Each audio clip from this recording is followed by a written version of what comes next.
Hi friends, కంద వేపుడు ఎలా తయారు చేయాలో చూడండి. కంద చాలా రోజులు నిల్వ ఉంటుందండి.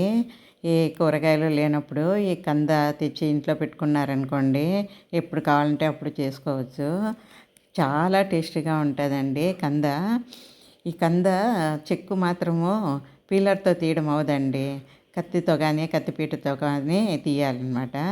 ఇవి ముక్కలు చేసుకునే లోపు పొయ్యి మీద నీళ్లు పెట్టి అందులోనూ సాల్టు పసుపు వేసి నీళ్లు మరుగుతుంటాయి.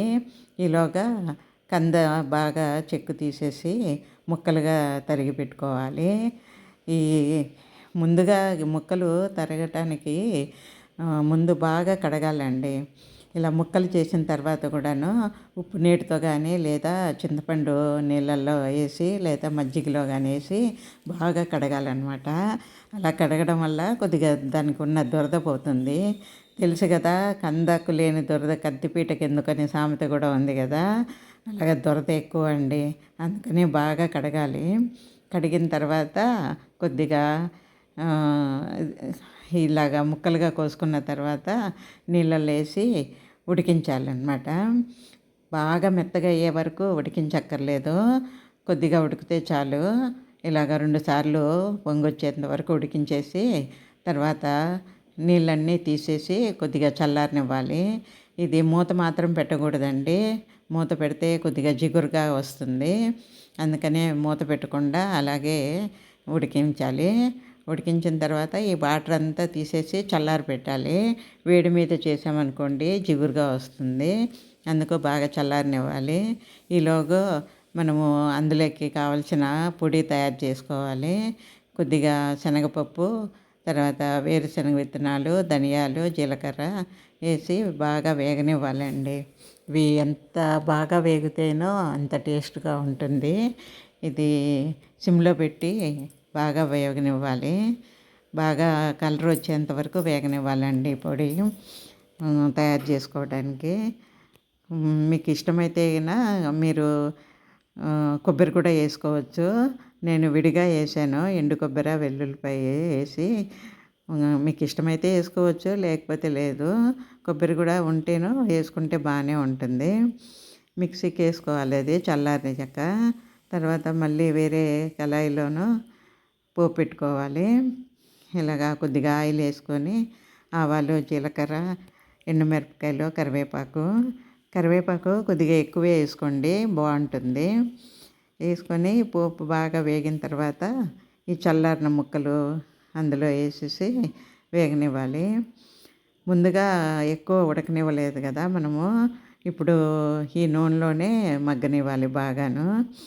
అందుకనేసే మీరు ఈ ముక్కలు వేపేటప్పుడు కొద్దిగా సాల్ట్ చూసుకోండి. ముందు సాల్ట్ పసుపు వేసి ఉడికించాం కదా, ఆ సాల్ట్ సరిపోతే పర్వాలేదు, సరిపోకపోతే మళ్ళీ ఇప్పుడు వేసుకోవాలి సాల్టు. ఇందులోనే కారం వేసుకోవాలి. కారం వేసుకొని ఉప్పు చూసుకున్న తర్వాత ఉప్పు సరిపోకపోతే ఉప్పు వేసుకోవాలి. ఉప్పు వేసుకున్న తర్వాత మనము ముందుగా తయారు చేసుకున్న పౌడర్ ఉంటుంది కదా, అది వేసుకోవాలి. ఈ కారం వేసిన తర్వాత ఈ పౌడర్ వేసిన తర్వాత ఎక్కువసేపు పొయ్యి మీద ఉంచకూడదండి, కొద్దిగా కలరు చేంజ్ అయిపోతుంది. అందుకనేసి ఇవి వేయకముందే బాగా వేగనిచ్చేసి దింపే ముందు కారము ఈ ముందు తయారు చేసుకున్న పౌడర్ ఉంది కదా, అది వేసేసి ఒకసారి కలిపేసి వెంటనే వేరే గిన్నెలోకి తీసుకోవాలి.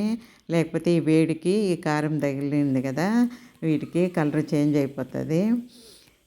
ఈ కంద అండి దురద ఉంటుందన్నమాటే కానీ హెల్త్కి చాలా మంచిదండి. ఈ ముఖ్యంగా చలికాలంలోనూ ఎక్కువగా చేస్తుంటారు. ఈ కందను మన ఇండియాలో అన్ని ప్రాంతాల్లోనూ పండిస్తారండి. ముఖ్యంగా గోదావరి జిల్లాలోను, చిత్తూరు జిల్లాలోనూ పండిస్తారు. కంద ఆయుర్వేద్యంలో కూడా మందులకు కందను ఎక్కువగా వాడుతుంటారు. దీనిలో ఏ విటమిన్ కూడా ఉంటుంది. కందలో చాలా వెరైటీలు ఉన్నాయండి, ఒక్కొక్క కంద ఒక్కొక్క దానికి ఉపయోగపడుతుంటుంది. మనము వాడేది మాత్రము ఈ దురద ఉన్న కందనే ఎక్కువగా వాడుతుంటాము. ఈ దురద పోతేనేనండి తినటానికి బాగుంటుంది. ఈ ఫ్రై ఎక్కువగా కంద బచ్చలి చేస్తుంటారు. అది కూడా బాగానే ఉంటుంది అన్నంలోకి. ఇది పప్పు అలాగే ఏదైనా పులుసు కూరలు చేసినప్పుడు సైడ్ డిష్గా చాలా బాగుంటుంది. అప్పుడప్పుడు చేసుకుంటుంటే కంద కూడాను పిల్లలు టేస్టీగా ఉంటుంది కాబట్టి బాగానే తింటారు. మనం బంగాళదుంపలాగేనండి ఇది కూడాను.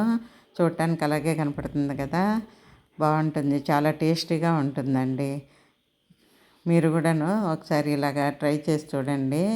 చాలా చాలా నచ్చుతుంది పిల్లలకేంటి, పెద్దవాళ్ళకేంటి, అందరికీ నచ్చుతుంది. కానీ కొద్దిగా జాగ్రత్త తీసుకోవాలి. కంద కోసినప్పుడు మాత్రము కొద్దిగా నూనె రాసుకొని చేతులకు కంద కోయడం మంచిది. ఎందుకంటే దురద ఉంటుంది కదా, చేతులకు దురద రాకుండా ఉండటానికి కోసుకుంటే బాగుంటుంది. నూనె రాసుకొని తర్వాత ఉడికించినప్పుడు కొద్దిగా ఉప్పేసి పసుపేసి ఉడికిస్తే బాగుంటుంది. చూసారా చేసిన తర్వాత ఎంత బాగుందో, చూడటానికి ఎంత బాగుందో, తినటానికి కూడా అంతే బాగుంటుందండి. ఇలాగ ఒకసారి ట్రై చేసి చూడండి, చాలా బాగుంటుంది.